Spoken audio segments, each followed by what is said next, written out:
In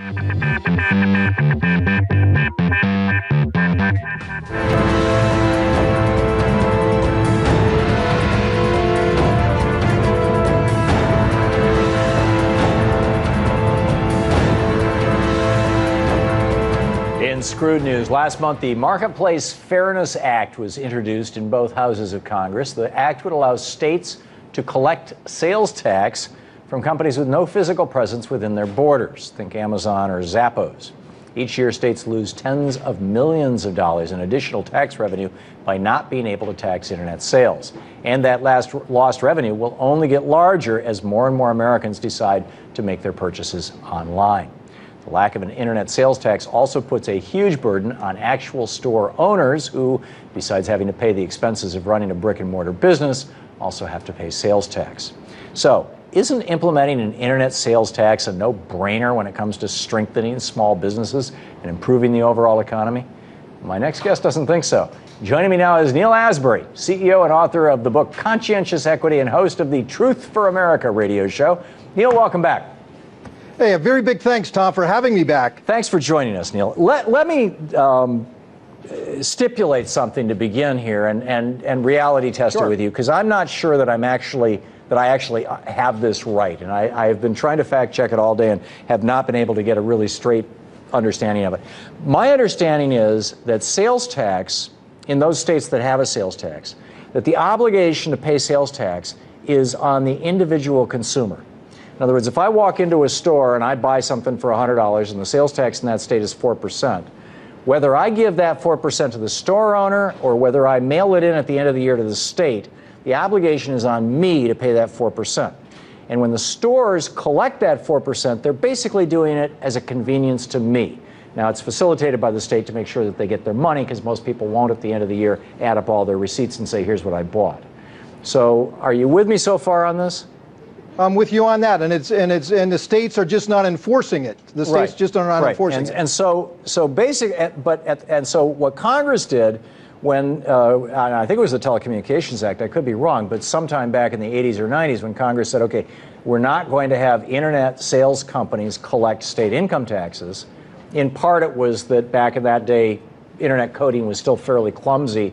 And so, it was a burden to keep track of all the different states. That's easy now. And in part, it was let's bootstart this new industry. And it's also the Supreme Court who said that the states they don't have jurisdiction out of their borders to collect taxes. Right. Okay, good point. So Massachusetts can't collect Massachusetts tax on a sale made in California by a company in Connecticut. But Massachusetts... That's right, and what a can of worms that would open. Right, but if you live in Florida. So if you buy something, regardless of where you buy it, if you buy it in the United States from a state, well, it doesn't matter where you buy it. If you buy it in the United States, the state of Florida has a sales tax, right? You're right, and that's right. So you have an obligation to pay it. But the fact is that they're not enforcing that people are not paying, and then they shouldn't pay it. It's a tax that we shouldn't pay. It's ridiculous. But it's there. Ostensibly, yes, it is there, but it's not there, and it's not there for a good reason, because it would destroy this only good productive part of our economy right now is our internet businesses, and it would absolutely destroy these mom and pop businesses that are just getting off the ground and that are helping our economy in an enormous way right now. Okay, well, being one of those mom and pop businesses, I sell podcasts of my radio show, and we sell them all over the world, including all over the United States. And I've checked with our providers, the people who do the clearing for Visa, MasterCard, American Express, Diners Club, and PayPal. And basically, if the states were to flip on, yes, please collect the sales tax, they would just automatically do it. It wouldn't cost me anything more. It's no more work on my part. The consumers, in your case, you live in Florida, whatever the sales tax is in Florida, my podcast would cost you an extra 2 or 3%, whatever the sales tax is. But that's it. I mean, I don't see how this is some onerous thing. Let me give you another example.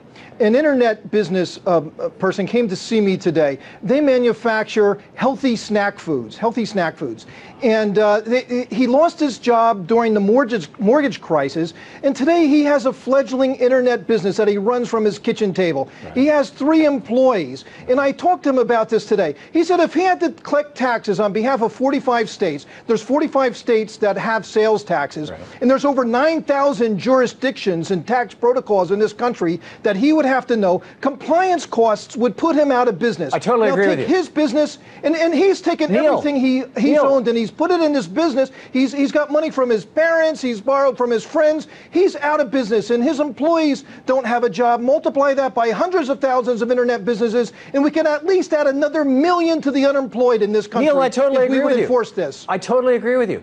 But he'll never have to face that problem because nobody is mailing him cash in the mail, and probably nobody is sending him checks. The way that people are paying him is MasterCard, Visa, American Express, or PayPal, and all of that is virtually 99.9% of all internet business is done that way. That's a tax issue. And those are the people who will collect the taxes. Don't file your taxes. Those are the people. They don't file your taxes. They certainly they have the ability to. They do in Europe. Right now, they've already they got it all figured out. No, they don't do it here because the federal law says they don't have to. But if we said, whoever's clearing your money has to take care of the taxes, then it's not going to cost us anything extra other than the cost of the sales tax. Thom, compliance costs is the responsibility of the business, of the entrepreneur. I mean, this is the ultimate leveling of the playing field so what here. might happen, what might happen is instead of the 2.3% that I'm paying to MasterCard and Visa to clear credit cards, I might end up paying 2.7%. You're always for the disadvantaged and the underdog. And here I'm a businessman here, Neal. Story. The small little internet retailer out of their garage or out of a spare bedroom on their kitchen table. I got your point. If they had to do the compliance, I totally agree with you. It would crush them. But I don't think they have. Neal, we're out of time. But Thom, thanks for being with us tonight, Neal Asbury. It's great. Hey, Thom, great discussion. Thanks.